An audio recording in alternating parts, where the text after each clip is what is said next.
Ça y est, Surtout, ne me touchez pas.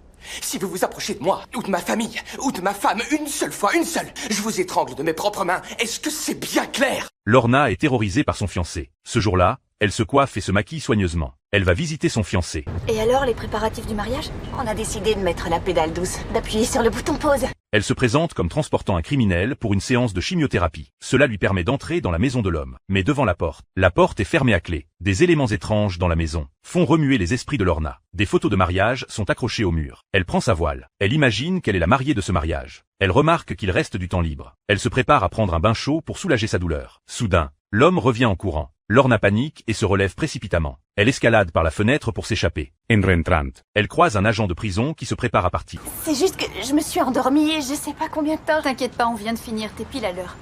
Alors qu'il s'apprête à monter dans la voiture de police, Lorna jette précipitamment une serviette. Le lendemain, l'homme vient la voir en prison. Il connaît déjà le fait que Lorna est entrée dans sa maison. Il l'avertit avec colère. Si elle continue à le harceler, il lui fera payer amèrement. Il est clair que votre séjour en prison n'a eu aucun effet.